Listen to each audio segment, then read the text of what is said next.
À Pan M360, je reçois deux protagonistes de l'ensemble Flashback, un ensemble français qui présente une série d'œuvres dans le cadre des concerts du Vivier.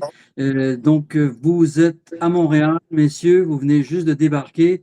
On vous interroge sur l'ensemble Flashback et sur les œuvres au programme. On est peu familier avec l'ensemble Flashback. On a vu des vidéos. En fait, personnellement, j'ai fait mon travail. Je me suis préparé et j'ai vu notamment l'œuvre d'Alexander Werth est-ce que je dis Werth ou Werth? On dit vert, mais après vert, pourquoi pas. Alors, donc, Alexander Werth et Diego Tosi, qui est violoniste, vous allez nous présenter, messieurs, le concept qui est à Montréal. Bienvenue. Merci. Bonjour, merci. Je vais commencer par nous familiariser avec l'ensemble Flashback. Je constate qu'il y a des œuvres mixtes, électroniques et instrumentales combinées, qui sont mises de l'avant par les vidéos, on peut le constater. Maintenant, ce serait bien d'avoir votre explication qui sera sûrement meilleure que la mienne. Oui, alors l'ensemble Flashback, c'est un ensemble qui a été constitué en 2015 et qui a comme marque de fabrique en fait de créer des programmes de concerts, de spectacles écrits à plusieurs mains. Donc il y a toujours deux, trois ou quatre compositeurs qui travaillent autour d'une thématique. Et ces compositeurs en fait écrivent pour des solistes en général. Et les œuvres leur sont dédiées, c'est-à-dire qu'on essaie de se mettre d'accord, on travaille un petit peu comme une compagnie de théâtre, donc des compositeurs, un artiste visuel et un soliste ou un duo pour lequel le programme est écrit. Donc là, dans ce cas-là, c'est un programme qui est dédié à Diego et qui a pour thématique le mythe de Narcisse. Et donc, on a demandé à chaque compositeur, compositrice, puisqu'il y a aussi une compositrice dans le lot, de réfléchir à cette thématique, de faire une proposition, puis après, il y a une concertation entre les compositeurs et une direction artistique qui fait qu'on donne corps à un spectacle entier. Il n'y a pas de pause entre les morceaux. Et un univers vidéo qui fait aussi le lien. Donc voilà, c'est le principe de l'ensemble Flashback, c'est de proposer ce genre de concerts qui sont des concerts immersifs, à la fois vidéo, audio, performatif parce qu'il y a toujours un interprète sur scène. Et je pense que dans les grandes lignes, c'est ça. OK. Alors, peut-on parler d'un collectif, puisque ça se fait en collégialité, vous décidez vous-même des œuvres choisies, vous êtes compositeur et Diego, vous êtes instrumentiste, vous travaillez en collégialité pour créer un nouveau répertoire. Diego, tu veux répondre ou je prends la parole? Oui, tout à fait. C'est vraiment un travail en équipe, du début jusqu'à la fin. Moi, je connais Alexander depuis des années. On a grandi ensemble, en fait. Ah Et oui. un jour, oui, on a étudié, on a fait toutes nos études ensemble. On s'est perdu de vue pendant un certain moment. Et puis, un jour, il m'a rappelé, à ma grande surprise, pour me proposer ce projet que j'adore, vraiment qui fait partie de moi, je pense, depuis des années. Je pense qu'Alexander a dû le sentir, puisqu'on se connaît depuis tout petit, et c'est pour ça, je pense qu'il a pensé à moi. Voilà, depuis le début de ce projet, on est ensemble et on compose avec nos idées, les idées de chacun, les compétences de chacun. Et c'est ça qui est extraordinaire, c'est que c'est vraiment un travail, chacun se sent impliqué et donne le meilleur de soi-même pour un projet au final pour moi, qui vraiment représente toute ma vie. J'ai mis toute mon âme, toutes mes connaissances, tout ce que je sais faire au violon pour ce projet. C'est une sorte de famille reconstituée, je dirais. En quelque sorte, oui, c'est ça. C'est vrai que la partie dont parle Diego, elle est quand même très, très importante parce que c'est pas habituel dans la création contemporaine. On a les modèles, en tout cas dans la partie écrite, on va dire, de la musique contemporaine, les modèles sont très différents. Habituellement, le compositeur arrive avec sa partition, il y a deux, trois, quatre répétitions, puis après concert. Et finalement, il n'y a pas ce temps de rencontre tout le temps qui est fait. Et la partie humaine est très importante, je pense, dans le processus créatif. c'est-à-dire de savoir comment se sent l'interprète et quelles sont ses aspirations, parce que c'est quand même lui qui va porter l'œuvre, qui va être au plateau, et il faut s'assurer quand même qu'il y ait une adhésion totale en fait au projet. Donc en général, et c'est ce qui s'est passé pour Diego, c'est qu'il y a une partie quand même de concertation en amont, avant de lancer même le projet, de voir quelle est la thématique. Elle est faite sur mesure pour chaque interprète, quelle est la thématique qui l'intéresse, et ça sous-tend aussi quel est l'engagement en fait. Quand on arrive à ce niveau-là d'interprétation et d'exigence, on passe des heures et des heures et des années enfermés à travailler. Il y a bien un projet derrière, un rêve qui est pour l'interprète pas uniquement celui de jouer les œuvres des compositeurs, mais il y a un message derrière. Donc il s'agit de donner corps à ce message-là, tous ensemble. C'est bien de travailler avec ses amis parce qu'on peut s'autoriser à travailler, retravailler les œuvres et bien préciser l'esthétique, préciser le jeu, préciser la préparation. Évidemment, vous travaillez en multimédia aussi, donc il y a d'autres aspects que l'instrumentation stricte, il y a toute la dimension électronique, la dimension visuelle qui est mise en jeu. Tout Oui, à fait. Ouais. Vas-y, Déo, je laisse non, parler. c'est vrai, c'est une grande chance de pouvoir travailler avec ses amis. Ça peut être des fois compliqué, mais pas sur cette production-là. Vraiment, on est des amis aussi bien dans le travail qu'en dehors. Et c'est ça qui est aussi bien, c'est que chacun se sent à l'aise de pouvoir dire ce qu'il veut, ce qu'il ressent, sans avoir peur de blesser l'un ou l'autre. Il y a vraiment une bonne compréhension de chacun. Et je pense pour moi, c'est quelque chose aussi de très important dans mon travail. J'ai toujours souhaité travailler dans une ambiance déjà familiale et puis avec de la bienveillance, euh, voilà, tout cet environnement-là qui fait qu'au final, chacun se sent à l'aise. Et c'est ça, à mon avis, qui donnera le plus beau dans le spectacle. C'est qu'on ressent vraiment, tout le monde y a mis son âme sans avoir à gérer des problèmes, des fois qui peuvent un peu, voilà, être pas très, qui ne vont pas dans le sens du spectacle, quoi. Et donc, ce vendredi 25 octobre, l'ensemble Flashback présentera 4 œuvres, c'est-à-dire celle d'Alexander Wert, double jeu, Come Like a Bomb, d'entrée de jeu. Et il y a aussi Ashes in the Fall. Ces deux compositions proviennent de Suède, de Jesper Nordin, plus précisément. Et il y aura aussi Double Violin de Michel Tozzi, qui a sûrement quelques airs de famille, n'est-ce pas? Oui, c'est ma maman. OK. Votre mère est Ouais. compositrice. Oui, Alors oui, vraiment, elle est pas spécialement compositrice, mais en tout cas, elle vit à travers le monde de la musique contemporaine. Au départ, ce spectacle était conçu sans cette pièce rajoutée par ma maman, qui connaît le répertoire contemporain depuis des années.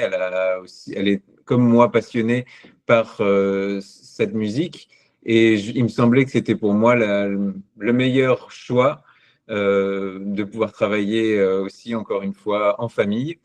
Et on a un peu voilà, composé ça ensemble, je dirais. C'est la compositrice, mais on était vraiment tous les deux depuis, pareil, le début de la construction de cette pièce.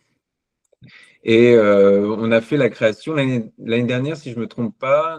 C'était l'année dernière. Et puis c'est vrai que de terminer le spectacle avec ce duo mère-fils dans la musique, c'est quand même particulier. Il nous manquait une œuvre, hein, de toute façon. On l'avait senti, ce spectacle n'était pas tout à fait terminé. Il terminait avec l'œuvre Ashes in the Fall, mais on sentait qu'il fallait rajouter quelque chose. Et c'est vrai que la pièce de Michel vient vraiment clore ce spectacle. Il y a quelque chose d'extrêmement intime dans le fait de travailler mère-fils et d'avoir ce spectacle-là, enfin cette clôture de spectacle ensemble. Et c'est vrai que mhm. à l'intérieur donc, du mythe de Narcisse, ça a été d'abord une concertation avec Diego, savoir quel est ce rapport, son rapport à l'instrument, parce que je veux dire, c'est une décision extrêmement puissante et forte que de vivre de son art à travers un instrument, passer autant de temps à enfermer avec et d'arriver à ce niveau d'exigence, parce que je rappelle quand même que Diego est soliste, violon solo à l'ensemble intercontemporain. Donc, c'est quand même un gage d'engagement extrêmement puissant. Et pour revenir à la partie de Michel, Michel est une critique musicale incontournable en France en ce qui concerne la création contemporaine. Donc, elle travaille pour Res Musica, entre autres. Et elle est présente, on va dire, à tous les concerts de musique contemporaine en région parisienne. Et c'est quand même quelqu'un voilà, qui s'investit, qui est toujours là, qui écoute l'ensemble des concerts, qui est vraiment au fait de ce qui se passe nationalement, mais internationalement aussi, et qui a une certaine reconnaissance quand même pour son travail de critique musicale. Oui, donc elle est passée de l'autre côté de la clôture avec Fiston. Voilà. C'est ça. C'est bien. Alors, il y en a d'autres qui pourront critiquer son travail cette fois. Mais bon, si on essaie de voir comment ça se décline, cette exploration du mythe de Narcisse. Alors, la première œuvre, elle existait au préalable. C'est une œuvre qui n'a pas été créée pour ce spectacle. Come Like a Bomb, c'est peut-être tu peux en dire deux mots, Diego. Oui, je pense en fait cette pièce a été pour moi la base et la construction de tout ce spectacle. C'est une pièce que j'avais déjà jouée auparavant, même avant de connaître Alex, je crois, et que j'avais beaucoup appréciée. Et donc je lui ai dit de commencer. Enfin, on s'est concerté et puis j'ai pensé que c'était une bonne ouverture au spectacle. On l'a fait une fois sans vraiment penser à la suite. Et tout de suite, l'idée de Narcisse nous est venue avec donc la musique, en écoutant cette musique. Je pense que c'était, en tout cas pour moi, c'était vraiment l'élément déclencheur. Et puis par la suite, donc on a continué à explorer cette idée de Narcisse avec la pièce donc d'Alex. On a creusé ça avec des nouvelles sonorités, avec des idées d'image aussi. On a fait un grand travail sur le double, donc qui demande un travail au préalable sur le préenregistrement de mon double, donc puisqu'il va apparaître pendant le spectacle dans la pièce d'Alex. Donc voilà, c'était petit à petit, ça s'est échelonné comme ça sur plusieurs idées venant de cette pièce Calm Like a Bomb. Oui, parce que moi je voudrais rajouter, donc, ce sont toutes des pièces mixtes. Donc, dans les pièces mixtes avec électronique, de facto, il y a quand même ce dialogue entre l'interprète et la musique électronique. Et comme Like a Bomb, c'est une pièce que Diego affectionne particulièrement. Il la joue par cœur depuis pas mal d'années. C'est probablement l'interprète qui l'incarne le mieux, je trouve, cette pièce-là. Et du coup, dans l'équipe, on a aussi en fait des gens qui sont dédiés aux nouvelles technologies, notamment José Miguel Fernandez qui travaille à l'IRCAM.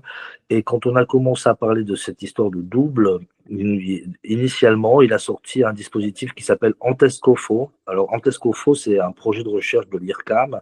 C'est un suiveur de partition. Donc, c'est-à-dire qu'au lieu que ce soit l'interprète qui se colle, qui se cale avec l'électronique, eh bien, par le biais de l'intelligence artificielle, c'est l'ordinateur qui suit l'interprète, en fait, qui arrive à savoir où l'interprète en est dans sa lecture de partition, et donc du coup peut synchroniser tout cela en temps réel. Donc à cela, dans la période donc de recherche qu'on a fait avec Diego et toute l'équipe, on a intégré en fait la possibilité d'avoir une vidéo qui marche sur le même principe, c'est-à-dire qui avance au tempo de l'interprète sur scène.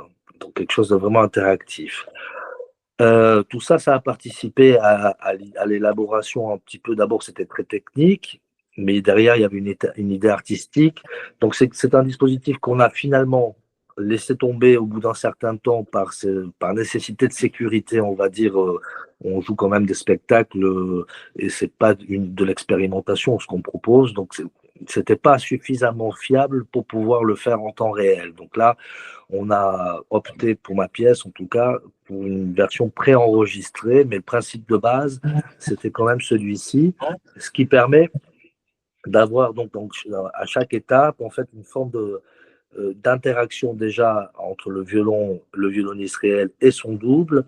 Et puis après, il y a aussi une narration qui a été construite, et la vidéo y est pour beaucoup, et puis le travail de Diego en tant que performeur à la scène, c'est-à-dire que Come Like a Bomb ouvre le spectacle et ensuite vient ma pièce. Et donc, du coup, j'ai voulu poser des éléments narratifs, des choses sans pour autant être extrêmement concrètes. Propose quand même, on sent qu'on se balade dans un scénario, que ça raconte quelque chose, que Diego et son double interagissent avec des éléments qui sont pas clairement énoncés, mais enfin que l'on ressent dans toute la pièce.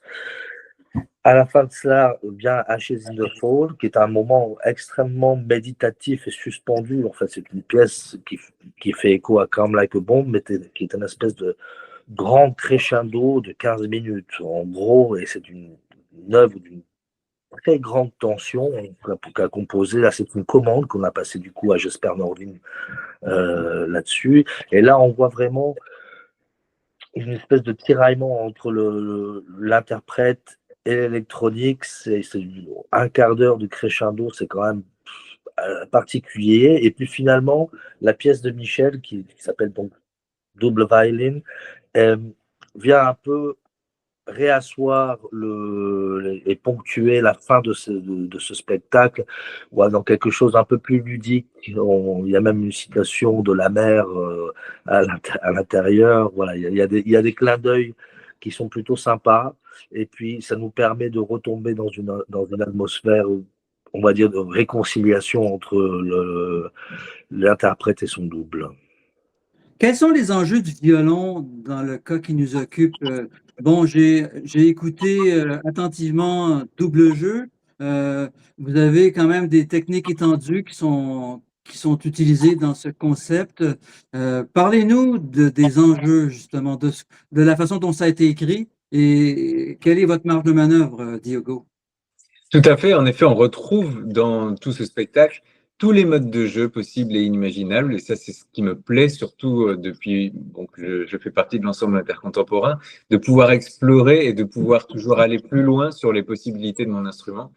Moi, c'est ça qui m'intéresse. Et là, donc, dans ce spectacle, on pourra voir justement de plusieurs façons d'aborder le violon. D'une façon purement, je dirais, technique, c'est-à-dire avec voilà, une partition bien écrite et un rythme à respecter, des nuances à respecter, des choses vraiment très concrètes, j'ai envie de dire. Et une autre partie où, je dirais, le violon est utilisé de façon plus expérimentale, avec des modes de jeu précis, des choses toujours aussi en collaboration avec l'électronique qui est derrière moi, enfin, qui m'accompagne. Donc, ces modes de jeu ont été trouvés pour illustrer ou suivre, donc, comme je disais, la partie de l'électronique. Et voilà, pour moi, c'est ça le plus intéressant, c'est de pouvoir montrer toutes les capacités du violon à travers un spectacle ludique et qui plaît vraiment à tout le monde, aussi bien aux jeunes, vraiment, qui sont toujours émerveillés par l'image que crée la technique. Et voilà, donc c'est pour moi, c'est ça le challenge de ce spectacle, c'est de montrer vraiment tout ce que l'on peut faire aujourd'hui avec le violon. Et les consignes de la composition sont-elles très précises? C'est-à-dire qu'on écoute certaines de vos exécutions. C'est difficile du côté de l'auditeur de préciser si c'est écrit ou il y a une partie d'improvisation. Ça dépend. Sur certaines pièces, tout est écrit et je respecte à la lettre ce que le compositeur a voulu. Et dans d'autres cas, le violon est plus libre. Il a un schéma, j'ai envie de dire, un mode de jeu qu'on a décidé ensemble avec le compositeur. Et à partir de là, je laisse mon imagination en fonction du moment, en fonction de ce que je ressens, de l'état dans lequel je suis. Voilà, c'est ça qui est super. Il y a eu aussi pour l'écriture en fait de ces œuvres, il y a eu des phases de résidence. Par exemple, on s'est retrouvé à EMS Studio à Stockholm pour travailler avec Jesper Nordin. On a travaillé avec Diego sur ma pièce. Il y a eu des grandes phases d'improvisation, de tests en tout genre, que ce soit dans l'écriture, dans l'improvisation, dans le traitement électronique, et la même chose aussi avec Michel. Donc, ces phases de résidence et de travail en fait permettent justement de réajuster, de voir ce qui est le plus pertinent. Ce qui doit être écrit sera écrit, ce qui peut s'improviser sera improvisé pour laisser quand même beaucoup plus de marge de manœuvre à la spontanéité. Et toutes ces phases, en fait, c'est à peu près ça aussi qui diffère. C'est-à-dire que quand on est dans le mode traditionnel, le compositeur travaille chez lui, arrive avec la partition et il y a répétition.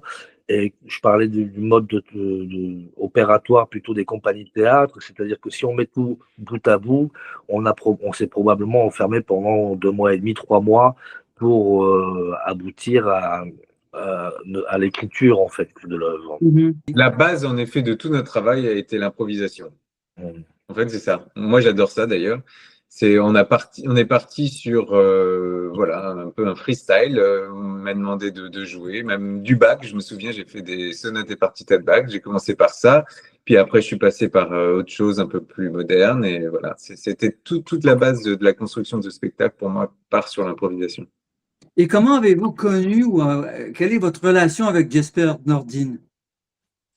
Vraiment une collaboration extrêmement par hasard. Je devais faire un concert entier violon solo et sur le répertoire moderne. Et en fait, c'est l'organisme, la salle de concert qui m'a imposé, je dirais un peu entre guillemets, cette pièce. Parce que Jesper Nordin devait être le compositeur en résidence du festival. Donc voilà, par hasard, je ne connaissais pas ce compositeur, je ne connaissais pas sa pièce, donc c'était une belle rencontre. Oui, puisque c'est la moitié du répertoire du concert Ouais. montréalais. Absolument, ouais. Et Oui. puis c'est vrai que la rencontre, c'est ce que je disais, c'est les rencontres humaines. En fait, quand on a rencontré Jesper, en fait, Diego nous a proposé Jesper Nordin pour écrire une des œuvres du spectacle. On a été en contact, on a échangé, on a fait pas mal de réunions.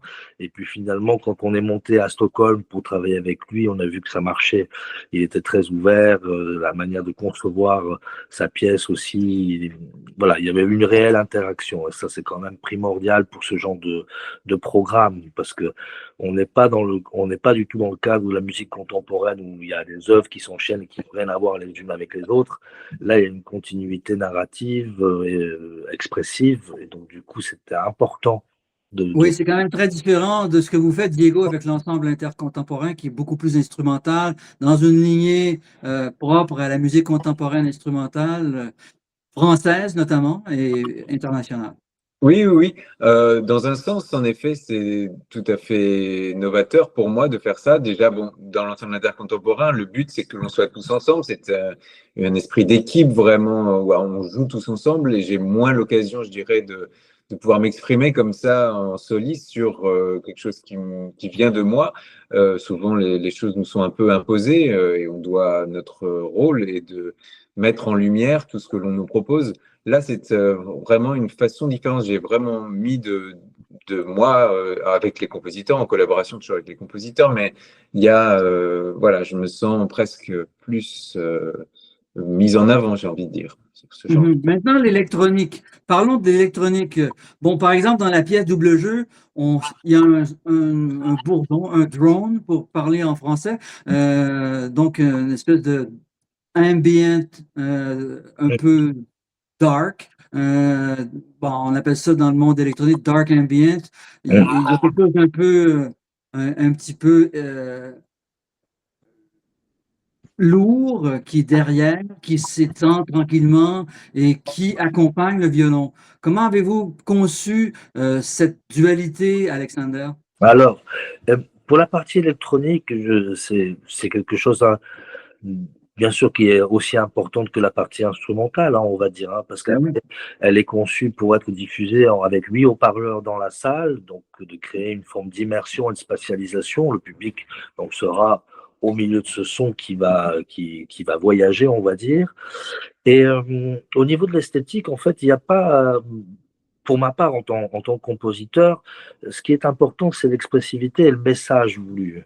Donc, d'une œuvre à l'autre, je peux faire des choses qui peuvent être de la dark ambient, des choses classiques, de musique électroacoustique de studio concrète, de faire de la drum and bass, de la techno hardcore. Il n'y a aucun problème. Je veux dire, le, le tout, c'est déjà de s'intéresser de près à toutes ces esthétiques pour pas être juste dans une forme de naïveté.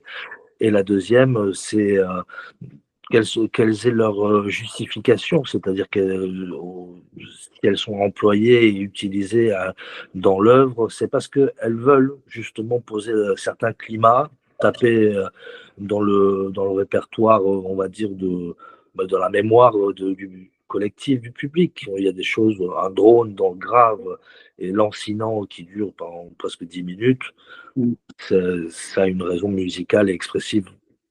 Oui, et ce qui est Clairement intéressant, affiché. c'est que, comme vous le dites, ce qui est intéressant, Alexander, c'est que les compositeurs qui sont dans le territoire de la musique dite contemporaine intègrent maintenant les éléments qui viennent d'en dehors de la musique contemporaine. Vous avez cité drum and bass, jungle, techno, etc.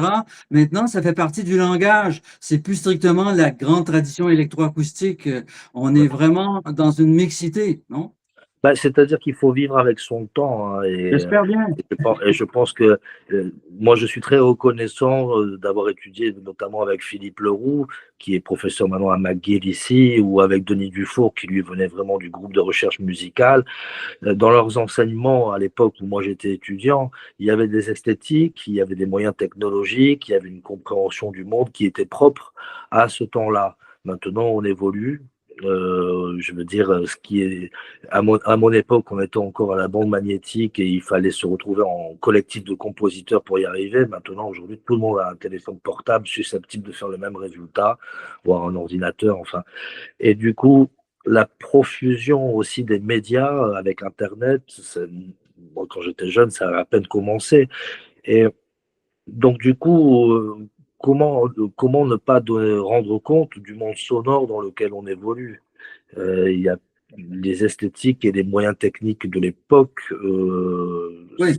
ça se justifie à cette époque-là. Oui, mais même à cette époque-là, dans les années 60-70, il y avait une dimension électronique ailleurs que dans le monde électroacoustique. Ouais. Déjà, on parle au krautrock de Kraftwerk ou Tangerine Dream, etc., dans les années 60-70.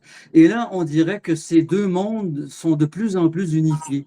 Ouais, ça c'est historique en fait. C'est parce qu'en fait, il y avait on sait qu'historiquement il y avait une mainmise sur les institutions, IRCAM, groupe de recherche musicale par les grandes figures Pierre Boulez et Pierre Schaeffer, et que du coup, politiquement, ils voulaient pas se mélanger avec les autres. Ben non. Éminemment de pouvoir et d'argent, hein, je veux dire, pas uniquement d'esthétique. Alors ça se formalisait en disant que la musique pop c'était pas de la musique contemporaine. Du coup. Oui, il y a plus de raison politique ni de s'ignorer les uns les autres. Et puis, pour ma part, moi, je viens du punk rock. Je veux dire, je suis rentré au conservatoire, j'avais 15 ans, j'avais les cheveux longs et je m'habillais avec des chemises à jabot. Donc, Alors, tout ça augure très bien pour l'ensemble Flashback. Alexander, vous êtes venu plusieurs fois vous-même en tant que compositeur, mais l'ensemble lui-même, c'est sa première fois? Non, pas alors. Ah, excusez-moi. Non, c'est pas grave. Ça permet un peu de parler justement de la collaboration avec le Vivier, en fait, qui date maintenant d'il y a 2 ans et Moi, demi, 3 ans. je pensais que vous veniez en tant que compositeur auparavant. Alors non, on est venu d'abord, alors parce que Flashback, donc bien sûr il y a Diego, mais il y a d'autres interprètes comme Philippe Spisser, qui est percussionniste et qui est aussi enseignant à la Haute École de musique de Genève. Donc d'abord on est venu avec lui. Et ensuite, on est revenu, alors avec qui? Parce qu'on est venu avec Fanny Vicens aussi dernièrement, je crois que c'était au mois d'avril. Et on a aussi collaboré avec Thomas Pénanguet, l'artiste visuel, avec le Quatuor Quasar, ça c'était au mois de mai dernier. Et, donc, vous êtes un habitué de Montréal. Donc, l'ensemble Flashback est à géométrie variable. Donc, Diego, c'est votre première fois à Montréal. Donc, c'est un ensemble qui peut se retrouver avec différents interprètes aussi, non seulement différents compositeurs, mais différents interprètes. C'est ça. C'est ça, c'est-à-dire qu'on a, là c'est le spectacle de Diego, double jeu, mais en fait à notre catalogue, on a à peu près une quinzaine de spectacles qui sont basés sur la même idée d'avoir un ou deux interprètes au plateau et plusieurs compositeurs et des artistes visuels. Donc c'est vrai qu'on a, au niveau de la France, en fait, on ne joue pas tellement, mais enfin, au niveau international, chaque année, on les joue un peu partout, en Chine, en Espagne, en Belgique, au Canada, aux États-Unis, ça nous est arrivé aussi. Enfin voilà, c'est, je pense qu'il y a un intérêt, en tout cas à l'heure actuelle, pour le renouvellement de la musique contemporaine et de l'écriture, en fait, des œuvres. On sait que depuis quelques décennies, il y a des petits problèmes avec le public, de ne pas arriver à fédérer les gens. Et je pense que la solution que nous, on propose, de créer des spectacles, bah, du coup, ça élargit le public. Ceux qui ne connaissent pas forcément la musique contemporaine, ah bah, ils peuvent quand même venir au spectacle parce que l'élément narratif, scénographique, vidéo permet en fait une lecture beaucoup plus claire.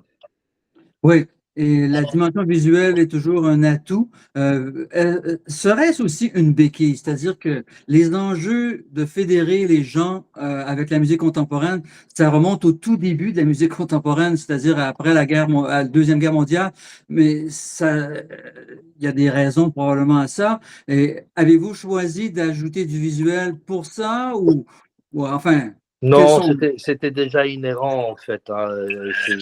C'est-à-dire que euh, quand moi j'ai formé cette compagnie en 2009 et la formation telle qu'elle est existe plus ou moins depuis 2015-16. Et dès le départ, en fait, moi, ce qui m'intéresse, c'est de vivre dans mon temps. Et donc, les arts visuels, on peut pas les ignorer, c'est impossible. Tout est mélangé au niveau des médias. Et la musique, sans repenser le concert avec cette dimension actuelle, moi, j'adhère moi, on va dire. Ça ne veut pas dire que j'envisage pas. J'ai des œuvres des fois juste pour instruments comme ça, hein, très classiques. Oui, Mais je pense que convier les gens au concert, c'est un rituel qui nécessite du renouvellement et de leur amener des univers familiers pour pouvoir les amener ailleurs. C'est pas une béquille, c'est plutôt s'occuper de la vie telle qu'elle est aujourd'hui. exactement. Et donc, l'ensemble Flashback est de retour à Montréal avec 4 œuvres. Et donc, Diego Tosi et Alexander Ver, je vous remercie infiniment et je vous souhaite un bon séjour à Montréal. Merci Merci beaucoup, beaucoup. merci à toi Alain, et puis au plaisir.